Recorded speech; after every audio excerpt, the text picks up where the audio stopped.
ये सारा का सारा एरिया जो है अमेरिका से लेकर के जापान के तट तक का, ये हमारा हो गया जापान, और ये हमारा हो गया छोटा सा देश ताइवान, है ना, पता है ना, ताइवान, है ना। और ये सारा का सारा एरिया पानी कैसा पानी होगा, पहले भी ये सारा का सारा प्रशांत महासागर का पानी होगा। क्लियर है। देखो ये हम विषुवत रेखा है, विषुवत रेखा के उत्तर में कौन सा हो गया हमारा, उत्तरी अमेरिका हो गया, नीचे में हो गया दक्षिणी अमेरिका, है ना। ये सबको चूंकि यहाँ भी अमेरिका जुड़ा हुआ, यहाँ भी अमेरिका जुड़ा हुआ, तो इसको हम लोग बोलते हैं अमेरिका कॉन्टिनेंट।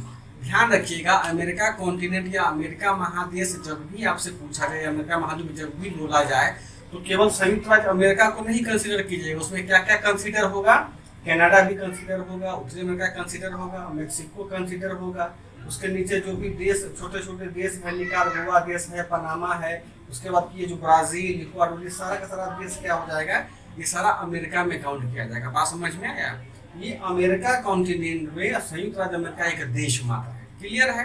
अब हम चर्चा करते हैं, और इधर देखो, इधर में क्या हो गया, इधर हमारा हो गया ऑस्ट्रेलिया, उसके नीचे कौन सा देश है नीता, न्यूजीलैंड, है ना।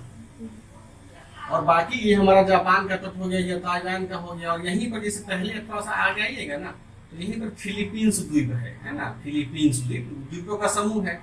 और फिलीपींस द्वीप के पहले ना फिलीपींस सागर है, फिलीपींस, यहाँ सागर हो गया और यहाँ पर द्वीप हो गया। क्लियर है। देखो अब हम चर्चा करते हैं इन सब चीजों का। देखो कल हम लोगों ने पढ़ा था ना कि दो धारा तो हर क्षेत्र में होता है। एक तो अब देखो यह क्या है कि विषुवत रेखा हमारा हो गया। देखो तो इसकी सबसे पहली जो जलधारा यहाँ दिखाई देगा सारे बच्चों को, दिखाई दे रहा हो तो हाँ दिखाई देगा। देखिए प्रशांत महासागर की जो जलधाराएं हैं हम उसकी चर्चा करते हैं। पहले इंट्रोडक्शन समझ में आएगा सारे बच्चों को। अब देखो सबसे पहली जो जलधारा है उसको हम लोग लिखते हैं उत्तरी विषुवत रेखीय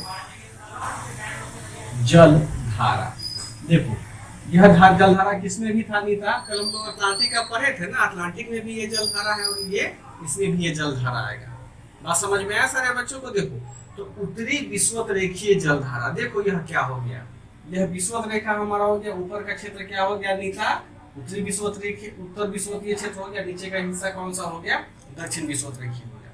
समझ में आया। देखो पहली जलधारा हम लोग लिखे कि उत्तर विषुवत रेखीय जलधारा। तो बताओ तो ये प्रियंका ये कैसा प्रकृति में होगा, क्योंकि विषुवत रेखा के पास में तो कैसा होगा, ये गर्म होगा, गर्म होगा। हाँ यानी ये सबसे पहले गर्म जलधारा होगी। तो कॉमन सेंस की बात। अब देखो यह हवा कहाँ से बहती है, देखिए तो इसका जो उत्पत्ति स्थान होता है, देखो मध्य अमेरिका। मध्य अमेरिका का मतलब हुआ यहाँ से यहाँ तक अमेरिका फैला होगा, इसके बीच वाला भाग से यहाँ पे, यानी जब आप यहाँ पर आइएगा तो देखिए कि यहाँ पर कैलिफोर्निया की खाड़ी है ना, तो यहीं से क्या होता है, ये हवा निकलता है, हवा माफ कीजिएगा हमें, ये जलधारा है, पानी निकलता है ना, पानी निकलता है। देखो पानी की लहरें क्या हुई, निकला,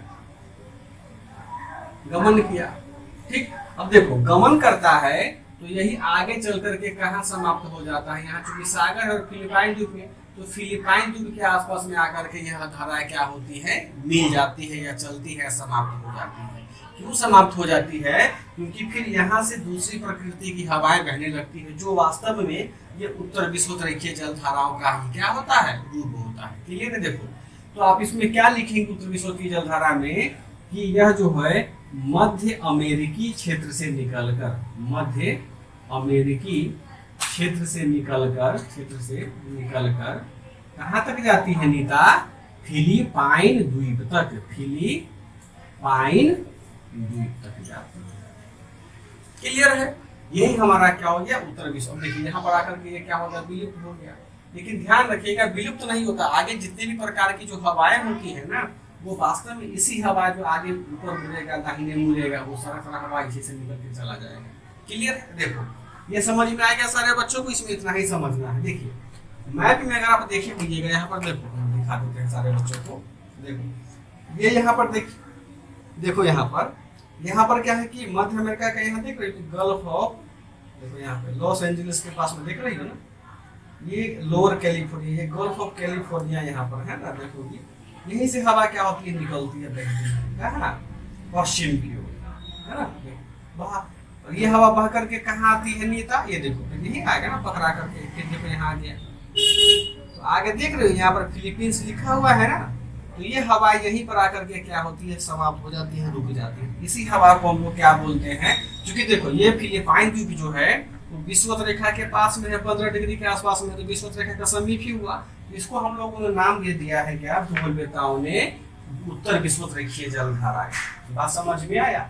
ये कहां से कहां गमन करेगा, देखिए यह गमन करता है पूरब से पश्चिम की ओर, देख रही हो ना, ये पूरब हो गया और इसके पश्चिम में जापान स्थित हो गया। क्लियर है, समझ में आया। तो ये हमारा क्या हो गया, उत्तर विषुवत रेखीय जलधारा। याद हुआ सारे बच्चों को। उत्तर विषुवत रेखीय जलधारा जो होता है अटलांटिक महासागर में भी है और यहाँ भी है। क्लियर है। देखो अगला जलधारा जो हमारा है उस जलधारा का नाम है क्यूरोसिबो जलधारा, है ना। बड़ा नाम सुनी होगी क्यूरोसिबो जलधारा का, बड़ा सुंदर सा जलधारा है ना। देखो अब आगे बढ़ते हैं। देखिए अब क्या है कि यह कैसा जलधारा होगा, देखो हम समझने का प्रयास करते हैं। देखिए सबसे पहले यह जानते हैं कि यह जलधारा कहाँ पे बहता है, कहाँ पे बहती। देखिए उत्तर विषुवत रेखीय जलधारा क्या होता है, देखो अब जापान के तट के पास, फिलिपाइन द्वीप के पास पहुंच गया है। और यहाँ पर क्या है कि देखो फिलिपाइन द्वीप के जैसे ही आगे जाता है तो तुमको क्या मिलेगा, यहाँ पर लाओस का, कंबोडिया का बड़ा बड़ा पठार मिलेगा, पहाड़ मिलता है ना, बहुत बड़ा बड़ा पठार है कंबोडिया का, म्यांमार का पठार है, चाइना का पठार है। तो फिलिपाइन द्वीप से यही हवा क्या होता है, आगे ऐसे उत्तर की ओर मुड़ जाता है। बात समझ में आया, उत्तर की ओर मुड़ जाता है, ताइवान और जापान होते हुए फिर आगे बढ़ता है। इसी हवा को हम लोग बोलते हैं क्यूरोसिबो, है ना। क्यूरोसिबो क्यों बोलते हैं, क्योंकि जैसे ताइवान और जापान के आसपास में आप जाइएगा तो यहाँ पर एक आइलैंड पाया जाता है क्यूरोसिबो, उसी के नाम पर इसको डाल दिया गया है क्या, क्यूरोसिबो जलधारा। देखिए तो यह कैसा होगा नीता, ये भी गर्म है तो ये भी क्या होगा, गर्म जलधारा होगा, है ना। क्यों गर्म जलधारा होगा, क्योंकि देखो इससे तुरंत निकला हुआ है, ठंडे प्रदेश में तो नहीं ना पहुंचा होगा। अभी देखो जापान का भी जो तुम अक्षांशीय विस्तार देखोगे तो कहाँ आता है जापान, लगभग तुमको 30 और 40 के बीच में आता है जापान। तो वो कैसा बेल्ट है, वो गर्मी वाला बेल्ट है, तो ठंडा तो होगा नहीं। तो जहाँ गर्मी वाला बेल्ट है वहाँ की हवाएं कैसी होगी, पलवी गर्म हवा होगी, है ना। इसीलिए क्यूरोसिबो जलधारा जो होता है वह गर्म जलधारा है। बात समझ में आया। देखो इतना समझा रहा है, समझना, किताब में इतना डिटेल में नहीं लिखा गया हुआ है। क्लियर है। हमने यह कहा क्यूरोसिबो जलधारा जो होता है वो गर्म जलधारा, और कहाँ बहता है, वो ताइवान और जापान के तट से बहता है। ठीक। अब देखो अब क्या है कि जापान, यहाँ पर जब आइएगा ना तो यहाँ पर आपको तुमको साउथ चाइना सी मिलेगा, जो काफी विवाद का मुद्दा भी रहा है। तो देखो क्यूरोसिबो का जो होता है, जिसका जलधारा जब बहता है तो इसका जो कलर हो जाता है, जब पानी का, समुद्र का कलर अलग नीला होता है, काला होता है, ब्लू होता है, अलगई होता है, हरा हो जाता है कई बार। तो उसमें जो जीवाणु पाए जाते हैं उसके कारण होता है उस समुद्र के पानी का रंग। तो जब यह क्यूरोसिबो हवा जो होता है फिलिपाइन द्वीप से जैसे ही आगे मुड़ती है, तो देखो फिलीपींस से देखिएगा तो काफी सुंदर देश है। हमने पहले भी कहा था कि बहुत सारे हीरो हीरोइन वहाँ घूमने जाते हैं, छुट्टी मनाने जाते हैं। क्यों, क्योंकि बहुत अच्छा आइलैंड है। और आइलैंड होने के कारण क्या होता है कि वहाँ द्वीप बिखरे पड़े हुए हैं, पानी भी साफ साफ है। लेकिन जैसे ही फिलिपाइन द्वीप से हम आगे जाते हैं, देखो ये जो चाइना वाला पोर्शन आता है, चाइना वाला पोर्शन क्या यहाँ पर क्या आता है, तकलामकान डेजर्ट आता है। तो हमने पढ़ा था ना कि जब पछुआ पवन बहता है तो पूरा पूरा धूल कहाँ लेकर के जाता है, पानी में ना लेके जाएगा जी। और यहाँ क्या तकलामकान से धूल उड़ा तो कहाँ चलेगा, पश्चिम से जाएगा। तो यहाँ कौन सा बेल्ट है बता दो, 30-35 वाला पछुआ पवन का बेल्ट है ना जी। तो पानी अपना मगन से जा रहा था, लेकिन क्या पछुआ पवन जो बोलता है भाई तुमको तो हम मोड़िए देंगे। और पानी ऐसे आ रहा है, जलधारा, पछुआ पवन इसको मोड़ दिया, तो इसके प्रभाव से चला गया आगे। तो इस क्योंकि यहाँ से हवा कैसा जा रहा है, पल्लवी धूल धक्का वाला जा रहा है, पूरा रेत जा रहा है, समझ में आया। तो ये जाकर के कहाँ मिलता है, पानी में। क्या है, पानी के पास में जाकर के मिल जाता है। अब देखो तो जैसे ये आगे बढ़ता है तो इस पानी का जो रंग होता है गहरा नीला दिखाई देता है, नीला दिखाई देने लगेगा वो, क्योंकि वहाँ गहराई बहुत अधिक होती है ना। जैसे आगे बढ़ता है तो इसका कलर कैसा हो जाता है, गहरा नीला दिखाई दे देता है। इसमें क्या होता है कि एक तो यहाँ तुमको रेत मिल जाता है, दूसरी बात क्या है कि गहराई देखोगे ना, इसी के आसपास में मेरियाना ट्रेंच हम बताए थे परसों। तो जितना ज्यादा गहराई होगा पानी उतना ही नीला तुमको दिखाई देगा। क्लियर है। तो यहाँ का पानी क्या होता है कि गहरा नीला दिखाई देता है। लेकिन जैसे ही जापान की ओर बढ़ेंगे ना फिलीपींस से जैसे ही ऊपर जाएंगे तो थोड़ा गहराई कम होता चला जाता है, यानी समुद्र तल ऊंचा ऊंचा होता चला जाता है।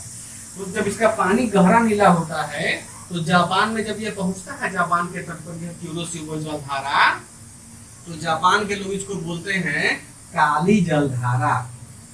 काली जलधारा, ध्यान रखिएगा। अलास्का धारा, अलास्का खोजो तो कहाँ है पल भी, यही ना अलास्का, कनाडा के पास में है ना अलास्का, जहाँ पर कौन रहता है, एस्किमो रहता है इग्लू वाले घर में, कनाडा में, रसिया में ना रहते हैं वो लोग, साइबेरिया वाले प्रांत में। ब्लिजार्ड हवा भी बहता है, खूब तेज तेज बहेगा उसमें, है ना। हाँ। अब देखो क्या हुआ, होगी कौन सी, ठंडी जलधारा होगी। हाँ तो अब यही समझो, वास्तव में जो अलास्का का जलधारा है ना, यह गर्म जलधारा है। यही पूछता है बीपीएससी बच्चा हमेशा, क्या मार्क किया जाता है कि अलास्का चूंकि ठंडा इसलिए ठंडा होगा। अब यहाँ समझो कि यह गर्म जलधारा कैसे है। देखो यह जो क्यूरोसिबो जलधारा है प्रकृति में क्या है, गर्म है। और देखो जैसे ही यह ऊपर आगे बढ़ता है, या फिर आगे क्या होता है, प्रवाहित होते रहता है ना जी, ऐसे चला जाएगा ये, है ना, बहता रहता है।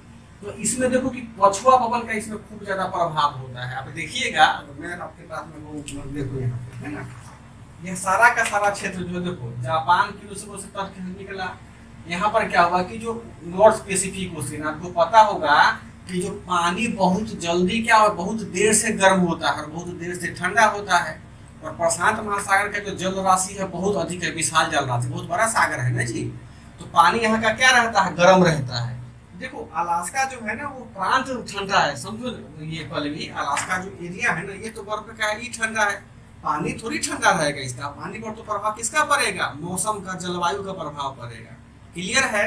तो यहाँ पर क्या है कि पश्चिमी हवा जो बहता है, जो पछुआ पवन जिसको हम लोग कहते हैं, उसके कारण से, और दूसरी बात की चूंकि यह पूरा का पूरा एरिया क्या क्या विशाल जल राशि है, तो रात तक यह पानी गर्मी रहता है।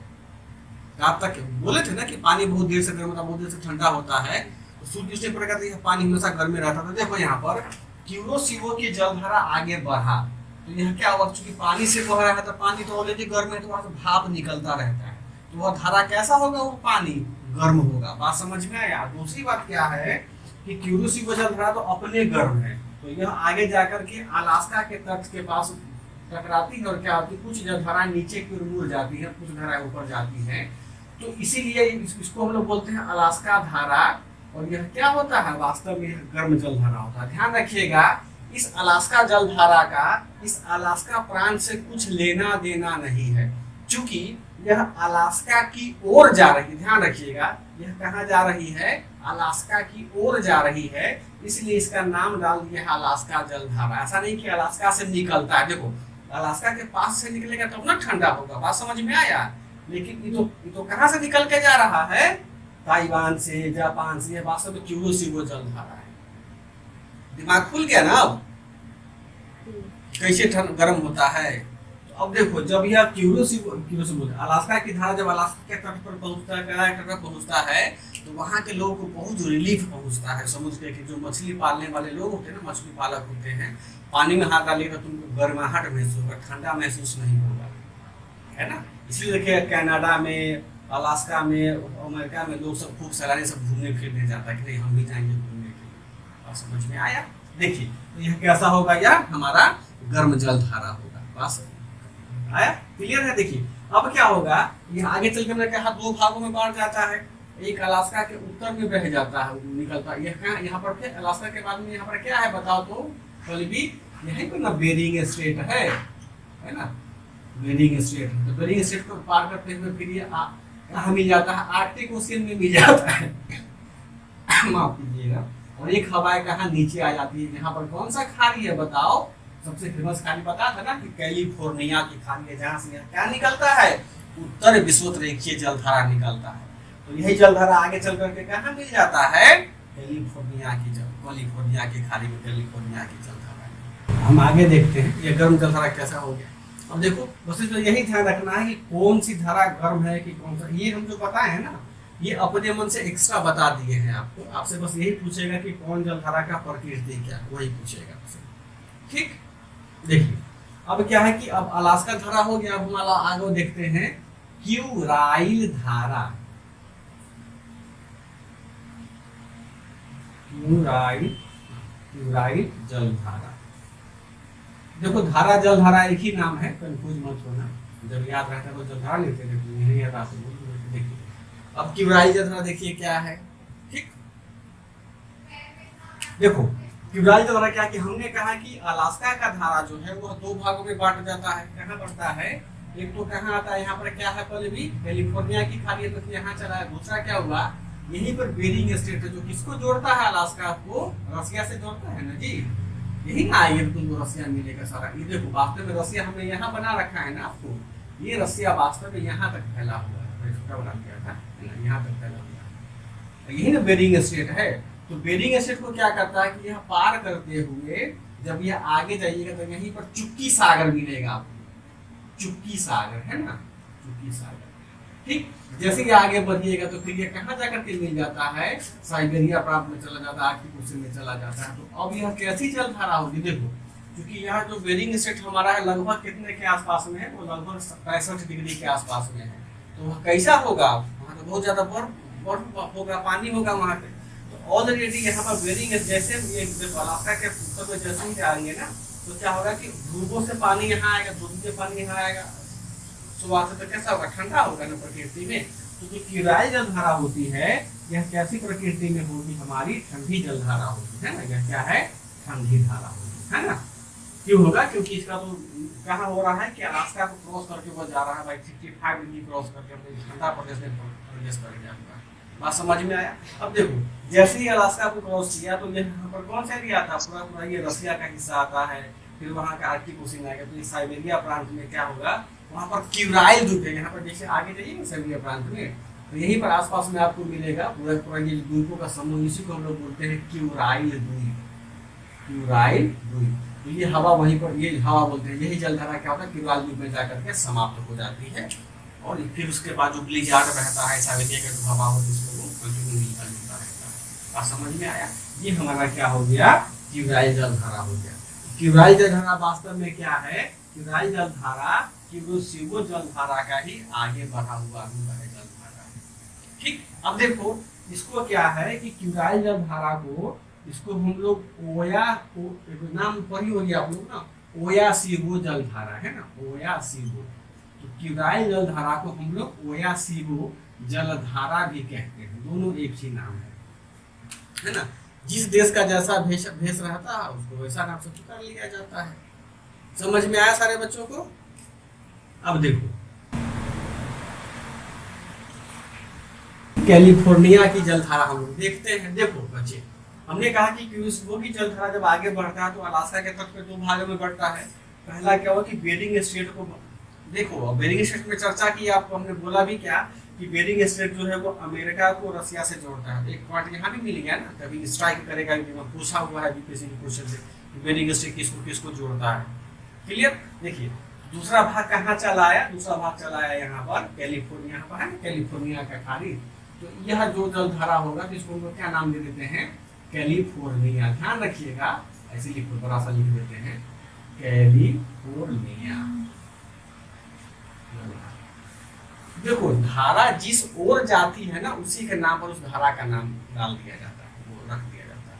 ठीक समझ में आया। कैलिफोर्निया की जो जलधारा होगा वह वास्तव में ठंडी जलधारा होगी। हमने कहा कि कैलिफोर्निया जलधारा कैलिफोर्निया की ओर चल रही है। अब देखो समझो यहाँ चीजों को। हमने कहा कि कैलिफोर्निया की जो जलधारा है कैलिफोर्निया की खाड़ी से, ध्यान रखो हमने पहले शुरू में कहा था ना, यहाँ से क्या हुआ कि यहाँ की जलधारा कहाँ बह रही है, पश्चिम की ओर बह रही है। कहाँ पर, फिलीपाइन की।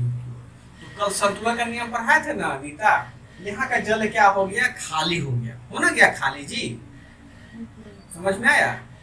यहाँ उच्च तापमान है तो यहाँ का जल क्या हो गया, बाहर चला गया या वाष्पीकरण से उड़ गया, तो ऊपर का पानी भरने इसको आएगा। तो हम दबाव देखो क्या होता है, हवा कहाँ से कहाँ बहती है, उच्च दाब से निम्न दाब पर बहती कि नहीं बहती है। देखो तो यहाँ का जो जल खाली हो गया है इसको कौन भरेगा, ऊपर से, ऊपर वाला पानी में भरेगा जी। ऊपर का पानी आएगा चाहे नीचे का पानी जाएगा, लेकिन चूंकि हम दूसरे गोलार्ध की बात कर रहे हैं तो सबसे नजदीक का यहाँ ऊपर का आएगा। अब देखो समझो, पानी भरने के हमने बस समझाने के लिए बोला, ऐसा कोई लॉजिक नहीं होता। देखो यह पानी खत्म हो गया, खर्च हो गया। देखो तो यहाँ पर अलास्का जो है, यहाँ पर क्या है कि बेरिंग स्ट्रेट है, फिर गल्फ ऑफ अलास्का, तो गल्फ ऑफ अलास्का जो यहाँ पर खाड़ी है, कैसी बे ऑफ बंगाल है, बंगाल का समुद्र है ना, वो क्या है कि बे ऑफ बंगाल बोलते, तो यहाँ पर भी अलास्का के पास में क्या है, समुद्र है। तो देखो क्यूरोसिटी वो हवा जो आगे जाता है तो यह ना गर्म होता है, लेकिन इसके प्रभाव से जैसे ही गल्फ ऑफ ये अलास्का में प्रवेश करता है ये क्या होता है, ये यहाँ पर क्योंकि इसका क्या है, ठंडक है। और दूसरी बात क्या है कि ये ध्रुवों से जो जलधाराएं होती है भी तो आती है ना, जो हमारा ऊपर में आर्कटिक ओशियन है उसका पानी भी तो इसमें मिलेगा कि नहीं मिलेगा, मिलेगा। तो जब इसका पानी मिल गया, गल्फ ऑफ अलास्का का पानी मिल गया, तो यह ठंडा और अधिक हो जाएगा। दूसरी बात क्या है कि यह जलधारा कहाँ आती है, 60 डिग्री से नीचे की ओर आती है, तो कैसा होगा, ठंडा होगा। कॉमन सेंस की बात है ना, यह ठंडा जलधारा होगा। इसीलिए देखिएगा कैलिफोर्निया के पास में, यहीं पर जाइएगा ना तो लॉस एंजिलिस है, जैसे कैसे मतलब बॉलीवुड में बम्बई बोलते हैं फिल्मों का शहर, वैसे ही अमेरिका में लॉस एंजिलिस हॉलीवुड का हब है।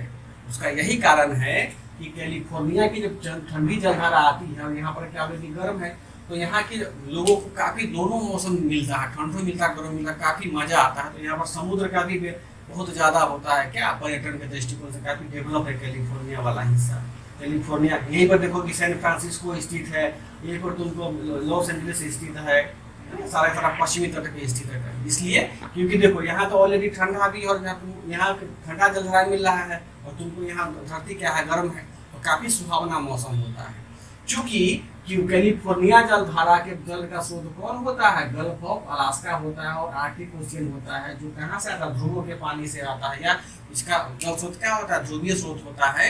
इसलिए यह प्रकृति में कैसा होगा, ठंडा होगा। समझ में आया सारे बच्चों को, कोई कंफ्यूजन इसमें, कंफ्यूजन है किसी बच्चे को? नहीं सर। समझ गए नीलम अब? जी सर। हाँ देखिए, हमेशा ना स्रोत से जब निकलता है ना, स्रोत के नाम पर उसको देखो कि ठंडा है कि गर्म है। जहां पर पहुंच रहा है उसकी चर्चा नहीं करना है दिमाग में, खासकर धारा को उसको याद करना। देखो तो ये उत्तर में जलधारा हो गया, प्रशांत का कौन कौन हो गया, पहला उत्तर विषुवरेखीय जलधारा हो गया, गर्म हो गया। फिर उसके बाद कहाँ होगा, क्यूरोसिटी जलधारा हो गया, क्या हो गया, गर्म हो गया। फिर अलास्का धारा हो गया, क्या हो गया, गर्म हो गया। कैलिफोर्निया धारा क्या हो गया, ठंडा हो गया। क्यूराल धारा क्या हो गया, ठंडा हो गया। बात समझ में आया? तो हमारा उत्तरी प्रशांत महासागर की जितने भी जलधाराएं हैं उसका तो हम लोगों ने चर्चा कर लिया। अब देखते हैं दक्षिण वाला। देखो तो जैसे उत्तर में उत्तर विषुवरेखीय जलधाराएं हैं, है ना प्रशांत महासागर में, वैसे दक्षिण में क्या है, दक्षिण विषुवरेखीय जलधाराएं है। यहाँ तक किसी बच्चे को कोई समस्या? देखो अब हम देखते हैं दक्षिण विषुवरेखीय जलधारा। क्लियर है? देखो तो बिल्कुल सेम कंडीशन है, जैसे उत्तर विषुवरेखीय जलधारा था ना, वैसे यहाँ कहाँ निकलेगा, यह भी जलधारा कहाँ से निकलेगा, मध्य में। भी तो पूरा एरिया कैसा होगा, मध्य में के क्षेत्र का होगा ना, इसीलिए यह कैसा होगा, यह भी प्रकृति में, यह भी देखो यहाँ पर। देखो अब नीचे से जैसे हम आएंगे तो यहाँ पर क्या पड़ेगा, देखो ऑस्ट्रेलिया के ऊपर में अगर तुम्हें पे देखोगे, देखो यहाँ पर है ना, यहाँ से कहाँ निकला, देखो इक्वेटर यहाँ पर है, देखो पेरू के पठार के पास से निकलता है ना ऐसे। ठीक, अब देखो यहाँ पर आकर कहाँ है, यहाँ पर देखो मलेशिया तुमको मिल जाएगा, है ना, मलेशिया है, इंडोनेशिया है, सारा का सारा ये यहाँ पर तुमको क्या मिलेगा, मिल जाता है। ठीक, तो फिर यहाँ पर मिलेगा तो एक हवाएं नीचे आ जाती है और एक हवाएं ऊपर जाकर तो वही उत्तर विषुवरेखीय जलधारा में मिल जाता है, उसी को लिख रहे हैं। देखो तो अब ये क्या होगा कि यह जलधारा यहाँ पर आएंगी तो यह क्या होगा, नीचे की ओर मुड़ जाएंगे। नीचे की ओर क्यों मुड़ती है, तो पृथ्वी के परिक्रमण के कारण, गुरुत्वाकर्षण बल के कारण। दूसरी बात क्या कि पछुआ पवन यहाँ भी और पश्चिम पवन तो यहाँ भी तो बहेगा ना जी, तो यहाँ से भी क्या होता है कि पछुआ पवन इसको सीधे धारा को मोड़ देता है, पानी को मोड़ता है। देखती हो ना कि नदी का पानी तो अपना प्रवाह में बहता ही रहता है, साथ दूसरा क्या होता है कि हवा के प्रकोप से पानी हिलता रहता है, उसका भी हवा भी उसकी दिशा को मोड़ देता है। क्लियर है? यही हवा क्या हो जाएगा हमारा दक्षिण विषुवरेखीय जलधारा। समझ में आ रहा है नीता? जी सर। कोई कंफ्यूजन होगा पांचों पैसा तो पूछ लेना। अच्छा ये कैसा होगा प्रियंका? प्रियंका का नाम गरम होगा। गरम होगा, गरम नहीं बोलते हैं, गर्म बोलते हैं, है ना? गर्म होगा।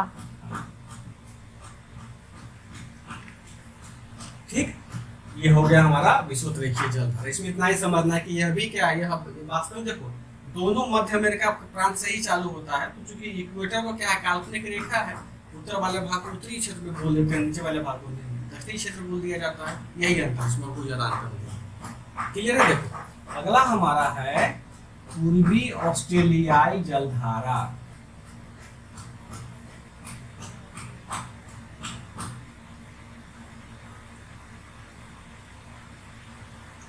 पूर्वी ऑस्ट्रेलियाई जलधारा। क्लियर है? देखो अब क्या है कि पूर्वी ऑस्ट्रेलियाई जलधारा, इसमें देखो कि पूर्वी ऑस्ट्रेलिया नाम से स्पष्ट है कि ऑस्ट्रेलिया के पूर्व में है ना। तो यह ऑस्ट्रेलिया हो गया, इसके पूर्व वाला हिस्सा यही हो गया, इधर पश्चिम हो गया। देखो तो क्या हुआ कि जब दक्षिण विषुववृत्तीय जलधारा जब आगे बढ़ती है तो पछुआ पवन के प्रवाह के कारण यह क्या होती है कि दक्षिण की ओर मुड़ जाती है ना, दक्षिण की ओर मुड़ जाती है। क्लियर? और ये क्या होता है कि ऑस्ट्रेलिया के तट से बहती हुई न्यूजीलैंड को पार करते हुए कहाँ जाकर मिल जाती है, दक्षिण सागर में मिल जाता है ना। क्लियर? तो देखो यह भी गर्म है, तो यह भी कैसा, यही हमारा कौन सा धारा है, पूर्वी ऑस्ट्रेलियाई जल धारा। मतलब क्या कि वैसी जलधारा जो पूर्वी ऑस्ट्रेलियाई तट की ओर या तट के सहारे सहारे चलती है। क्योंकि यहाँ तो देखो इधर में जाओगे तो तुमको ऑस्ट्रेलिया भाग मिलेगा, रेगिस्तान सब है ना, तो पानी थोड़ी है, पानी समुद्र में है, बहेगा। लेकिन दक्षिण की ओर जाता है पछुआ पवन प्रवाह के कारण। तो यह कैसी जलधारा हो जाएगी, पल्लवी, यह जलधारा हो जाएगी हमारी गर्म जलधारा हो जाएगी। कोई दिक्कत किसी को समझने में? अब देखो अब जो होती है, यह जो हवा हमने कहा कि गर्म होता है, तो गर्म होता है तो देखो कितना कष्टप्रद होगा।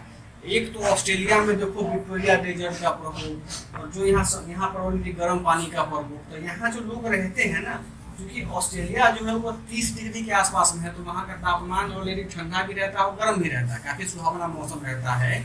लेकिन जो पूर्वी ऑस्ट्रेलियाई में जो देश बसे हुए हैं उसके में 7 या 9 राज्य हैं मेरे ख्याल से। ऑस्ट्रेलिया पूरा का पूरा कॉन्टिनेंट में 7 देश अलग अलग हैं। तो ऑस्ट्रेलिया में जो पूर्वी भाग में जो लोग रहते हैं ना, उनका जीवन बड़ा कष्टमय होता है। देखो कैसे कष्टमय होता है। एक तो यहाँ देखो कि पश्चिम से क्या होता है कि पछुआ पवन से जो यहाँ विक्टोरिया डेजर्ट होता है, गर्मी के महीने में उसका पूरा धूल धक्कर लेके जाएगा, आदमी के घर दुकान में कान मुंह सब में धुका देगा उसको तेज करके। ऊपर से यहाँ देखो जब समुद्री हवाएं चलती है कैसा होगा, गर्म होगा। मतलब हम बीच में खड़े हैं, सोच लो नीता भी, हम कुछ नीता बीच में खड़ी, ऊपर इधर से धूल धक्कर आ रहा है, इधर से गर्म हवा आ रहा है, उसको सोचो क्या स्थिति होगी नीता, समझ रही हो। तो यहाँ जो पूर्वी एरिया में जो बसने वाले लोग हैं ऑस्ट्रेलिया में, उनका थोड़ा सा बहुत ज्यादा जीवन कष्ट में होता है। उसका 2 कारण है क्या कि एक तो पछुआ पवन से बहा हुआ ऑस्ट्रेलिया से निकला हुआ तूफान या रेगिस्तानी हवा, और दूसरा क्या है पूर्वी ऑस्ट्रेलियाई जलधारा। समझ में आया? देखो जलधाराओं का है ना हमारे रहन सहन, खान पान, जीवन विधि व्यवस्था, बोलचाल सब में असर होता है। क्लियर है? तो ये हमको समझ में आ गया क्या कि ये हमारा गर्म जलधारा है। यहाँ तक कोई दिक्कत किसी बच्चे को समझने में? देखो अब ये यहाँ पर मुद्दा के नीचे का नीले में जो चला गया, फिर हम आगे देखते हैं कुछ और जलधाराओं का। ठीक, देखो आगे एक और जलधारा है पेरू जलधारा। पेरू जलधारा, देखो पेरू अब खोजो कहाँ है। देखिए पेरू कहाँ है, देख रही हो ना कि यह दक्षिण अमेरिका का देश हमारा है। देखो अब यहाँ पर ऊपर यह कौन सा देश हो जाएगा, यही ना देश है पेरू। यह पेरू देश है हमारा, और यह देश कौन सा है नीलम, यह हमारा चिली हो गया, चिली पोटैटो वाला। और यह देश कौन सा हो गया हमारा, ये पूरा का पूरा देश हमारा हो गया अर्जेंटीना। यानी देखो यह पेरू जो जलधारा वो क्या, वो जलधारा क्या होगा वास्तव में पेरू के तट की ओर चलेगा, पेरू की तट की ओर चलेगा। अब इसको समझो, पेरू की जो जलधारा होगी वह प्रकृति में कैसा होगा, गर्म होगा कि ठंडा होगा। अब हमको इस चीज को समझना है। क्लियर है? देखो अब क्या है कि जब ये दक्षिण विषुववृत्तीय जलधारा है नीचे की ओर बाहर निकले, उनके पास में चला गया। क्लियर है? देखो तो नीचे का जो पानी जो होता है वो नीचे का पानी कैसा होगा, यह पानी वास्तव में देखो यहाँ पर आगे जाओगे ना तो यहाँ से एक हवा बहेगा, पश्चिमी हवा जो होता है ना, पश्चिमी पछुआ पवन, इसी को हम लोग बोलते हैं कैसे लिखते हैं, पश्चिमी पवन प्रवाह। पवन प्रवाह, यानी यहाँ से पछुआ पवन बहा। तो देखो जैसे ये हवा यहाँ निकला, दक्षिण विषुवत रेखीय जलधारा या पूर्व विषुवत रेखीय जलधारा नीचे जब आता है तो यहाँ से पछुआ पवन बहता है। पछुआ पवन देखते हैं 35 से लेकर 65 डिग्री के बीच में बहता है। तो ऑस्ट्रेलिया का लैटिट्यूड अक्षांशीय विस्तार भी तो नीचे में उतना ही के आसपास में है। तो जैसे ये हवा नीचे आया, पछुआ पवन इसको क्या किया, आगे की ओर ठेल दिया। अब यहाँ ध्यान रखिएगा, उत्तर में बहने वाली पछुआ पवन का गुण जो है दक्षिण में बहने वाले पछुआ पवन की तुलना में भिन्न है। क्यों भिन्न है? दक्षिण में बहने वाली पछुआ पवन थोड़ी सी ठंडी प्रकृति की होती है। क्यों होती है? क्योंकि दक्षिण में स्थलीय भाग कम है, जलीय भाग अधिक है। बात समझ में? तो जल का प्रभाव ज्यादा होता है। अब देखो तो यहाँ पर क्या हुआ कि ये पश्चिम के प्रभाव से पर आते, देखो नीचे में कौन सा है, जैसे नीचे तुम जाओगे तो यहाँ पर देखोगी अंटार्कटिका है, अंटार्कटिका है ना। यहाँ तो ऑलरेडी क्या है कि बर्फ है, बर्फ जमा हुआ है, और इसके आसपास का पानी भी क्या है, आसपास का पानी भी तुम्हारा ठंडा है। हम हवा की नहीं चर्चा कर रहे हैं, हम सारा का सारा चर्चा कर रहे हैं पानी के प्रवाह। लेकिन पानी कैसा है, ठंडा है। तो बताओ तो पल्लवी, जब ये हवा नीचे आएगा, शुद्ध हवा बोलते हैं, पानी नीचे आएगा, आप पछुआ पवन इसको जब मोड़ देगा तो यह पानी कैसा होगा, ठंडा होगा ना जी। देखो ठंडा होगा, ऐसे बह रहा है। कुछ हवाएं क्या होती हैं, जब दक्षिणी अमेरिका को क्रॉस करते हुए यहाँ एशिया अफ्रीका कॉन्टिनेंट में प्रवेश करती है। और कुछ हवाएं क्या होती है, पृथ्वी का जो गुरुत्वाकर्षण बल होता है उस कारण से क्या होता है, उत्तर की ओर मुड़ जाता है और चिली के तट से होते हुए पेरू की ओर बहता है। कहाँ बहता है, पेरू की तट की ओर बहते हुए फिर कहाँ जाकर के मिल जाएगा, दक्षिण विषुवत रेखीय जलधारा में। तो अब बताओ तो इसकी प्रकृति कैसी होगी, इसकी प्रकृति ठंडी होगी, है ना। वास्तव में पेरू जलधारा जो है वह ठंडी होगी। यही दो कन्फ्यूजन बच्चों को होता है कि अलास्का को लोग बोलते हैं ठंडा जलधारा, वो कैसा होता है, गर्म जलधारा होता है। और दूसरा चूंकि पेरू जलधारा है, लगेगा कि भाई पेरू कहाँ देखो ना, पेरू विषुवत रेखा के आसपास में है कि नहीं है जी। तो ये तो गर्माहट बहुत ज्यादा होता है, तो सोचेगा कि बहुत गर्म हवा, लेकिन वास्तव में कैसी जलधारा होती है, ठंडी जलधारा होती है पेरू जलधारा। बात समझ में आया। तो जब ये पेरू जलधारा यहाँ पर कहाँ पहुँचती है, पेरू के तट पे पहुँचती है, चिली के तट पर पहुँचती है, तो इसको क्या होता है, लोगों को वहाँ काफी रिलीफ मिलता है, आराम मिलता है। बात समझ में आया। अब चूंकि इसको इसका जो पेरू की जलधारा का, इसको एक भूगोलवेत्ता थे जिनका नाम था हम्बोल्ट। एक भूगोलवेत्ता थे जिनका नाम था हम्बोल्ट। उनको उन्हीं के नाम के सम्मान में इस पेरू जलधारा को हम लोग हम्बोल्ट जलधारा भी कहते हैं। हम्बोल्ट जलधारा या धारा दोनों एक ही नाम है, पेरू हो गया हो या फिर यह हुआ हो। भूगोलवेत्ता थे हम्बोल्ट, उन्हीं के नाम पर इसमें डाल दिया, इसको डाल दिया गया। क्लियर है? इसमें कोई कंफ्यूजन किसी बच्चे को कोई समझने में? ठीक, देखो तो अब ये धारा कहाँ मिलेगा, आगे जाकर कहाँ मिल जाएगा, दक्षिण विषुवत रेखीय जलधारा। तो देखो क्या होगा, यह जो जलधारा होगा, चूंकि ठंडा जलधारा है, तो चिली का जो यहाँ पठार है ना, चिली का पठार है, पेरू का पठार है, तो वहाँ के आसपास के वातावरण को थोड़ा सा ठंडक महसूस करवाएगा। चूंकि भाई पानी ठंडा तो हवा भी ठंडी ना रहेगा।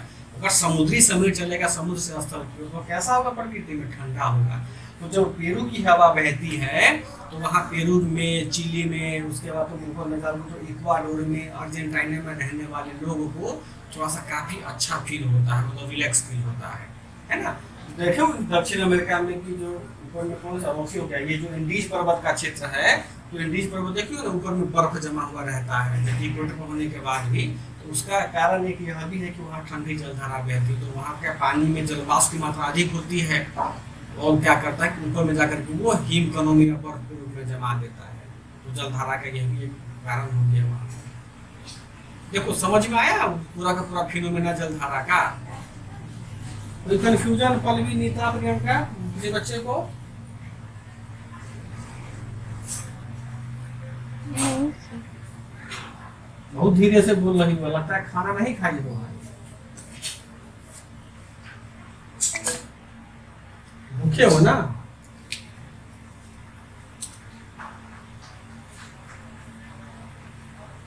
एक और जलधारा है प्रति विषुवत रेखीय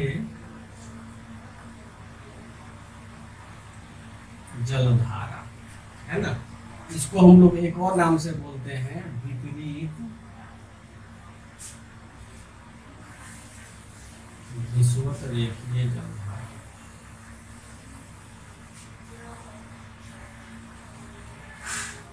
ये प्रशांत महासागर का अंतिम जलधारा है। उसके बाद आप लोगों का थोड़ा सा टेंशन कम हो जाएगा माथा का। देखो प्रति विषुवत रेखीय जलधारा क्या है, ये वही जलधारा है जो हम लोग अटलांटिक में पढ़े थे ना कि प्रति उत्तर विषुवत रेखीय जलधारा या विपरीत उत्तर विषुवत रेखीय जलधारा। देखो क्या है होता है वास्तव में। देखो यह जो जलधाराएं होती हैं यह इसको काउंटर करता है। मतलब क्या है कि दक्षिण विषुवत रेखीय जलधारा देखो मध्य अमेरिका से कहाँ बढ़ा, फिलिपाइन सागर के पास में पहुंचा, फिर यहाँ पर ऑस्ट्रेलिया तक के पास पहुंचा। तो कुछ जलधाराएं तो नीचे की ओर मुड़ जाती है ना पश्चिम पवन के प्रभाव में। कुछ जलधारा होता है थुथुर तो समझती होगी सारे बच्चे लोग है ना, थेथर जिसको बोलते हैं, हेहर थेथर। तो कुछ जलधारा जो थेथर होते हैं वो क्या होता है कि हम मुझमें नहीं करेंगे, हम तुम्हारे पश्चिम पवन को बोलता है कि हम नहीं मुड़ेंगे, तुमको जो करना है कर लो। तो पश्चिम पवन क्या बोलता है ठीक है तुम अपना हिसाब से चलो। तो कुछ जलधाराएं क्या होती हैं कि इसके तट के पास तो वापस जो है वो वापस पश्चिम से पूर्व की ओर गमन, यही जलधारा होता है ये पश्चिम से पूर्व की ओर गमन करती है। बात समझ में आया सारे बच्चों को। इसी को हम लोग क्या बोलते हैं, प्रति विषुवत रेखीय जलधारा या विपरीत विषुवत रेखीय जलधारा। ये दोनों जलधाराएं हो गई। अब देखो अब यह जलधारा क्या होगा, गर्म होगा। यह प्रकृति में कैसा होगा, गर्म होगा। क्यों गर्म होगा, क्योंकि देख रही हो कि विषुवत रेखा के पास में इसका काउंटरिंग हुआ है, जन्म हुआ है। अब देखो यह जलधारा ऊपर की ओर निकल जाती है, कैलिफोर्निया के तट के पास में निकल जाता है, और यही जलधारा क्या होता है कि नीचे की ओर चला जाता है। अब यहाँ देखो अब हमने कहा कि चिली के पास पहुंच करके ये जलधारा काफी लोगों को रिलैक्स फील करवाता है, अच्छा फील करवाता है। लेकिन अब यहाँ सबसे बड़ा समस्या यह होता है कि जब दक्षिण विषुवत रेखीय जलधारा या सॉरी विपरीत विषुवत रेखीय जलधारा जब दक्षिण की ओर मुड़ती है ना, तो अपने यहाँ क्या होता है कि यह पेरू के समानांतर बहता है। पेरू के समानांतर बहता मतलब देखो यहाँ समझो अच्छे से, यहाँ चिली के पास में क्या है कि यह चिली कैसा, ये पेरू कैसा हवा है, यह ठंडी जलधारा है। लेकिन जो दक्षिण विषुवत रेखीय जलधारा है, प्रति विषुवत रेखीय जलधारा है, वो कैसा है, वो प्रकृति में गर्म है। मतलब सोचो कि इस एरिया में ना एक हवा तो उत्तर से दक्षिण की ओर जा रहा है जो कैसा हवा है, गर्म हवा है, और एक हवा जो दक्षिण से उत्तर की ओर जा रहा है वो कैसी हवा है, ठंडी हवा है। तो अब सोचो कि इस एरिया में जो जलीय जीव होंगे उसकी स्थिति कैसी होगी।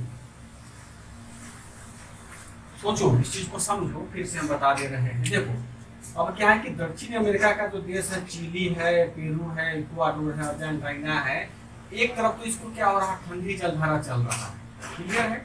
तो दूसरी तरफ क्या हो रहा है कि इसी के समानांतर यानी पेरू जलधारा के समानांतर एक गर्म जलधारा चल रहा है। मतलब दोनों जलधाराएं आपस में एक साथ चल रही है। तो अब देखो कि यहाँ पर जो रहने वाली मछलियाँ होती है ना, वो अपने आप को तापमान में ढाल नहीं पाती है। कभी मछली को गर्म लगेगा, कभी ठंडा लगेगा। मतलब समझो कि उसको पनिया बुखार हो जाता है मछली को। कैसे हम लोग को होता है फीवर में, कभी ठंडा लगता है, कभी गर्म लगता है, कभी कचमच्छी लगता है। वही स्थिति जलीय जीवों का होता है। तो जब ये काउंटर इक्वेटोरियल करंट बहता है प्रशांत महासागर में, और जब ये पेरू के तट के समानांतर चलता है, तो यहाँ बहुत सारी मछलियाँ मर जाती हैं, जलीय जीव मर जाते हैं, जिसका दुर्गंध और जिसके कारण यहाँ महामारी भी फैलता है। और इतिहास में ऐसा घटना हुआ भी है कि मछलियाँ क्या होती, गर्मी और उमस के कारण मर जाता है। वो क्या होता है, आके तट पे जमा हो जाता है। तो चील कौआ जंगली जानवर उसको खाते पीते और महकता है। बदबू जो आसपास के इलाका है वो काफी दुर्गंधमय हो जाता है, काफी खराब हो जाता है। बात समझ में आया। एक तरफ तो उसको रिलैक्स भी फील करता है कि ठंडी जलधारा, लेकिन जैसे ही इक्वेटोरियल करंट बहता है, तो इक्वेटोरियल मतलब जलधारा बहती है, वैसे ही क्या करता है, पूरा जलीय जीव को विपरीत परिस्थिति में डाल देता है, समस्या में डाल देता है। तो यहाँ पर क्या होता है, बहुत सारी मछलियाँ मर जाती हैं, कछुआ मर जाता है, जो समुद्री कीड़े मकोड़े होते हैं वो मर जाता है। और सब जाकर के क्या होता है, वहाँ के महामारी फैलाता है, बीमारी फैलाता है, और वहाँ अनुसंधान कार्य में भी वो लोग बाधा पहुँचाते हैं। ठीक, तो ये आपका था प्रशांत महासागर का जो करंट है, उत्तर का दक्षिण का।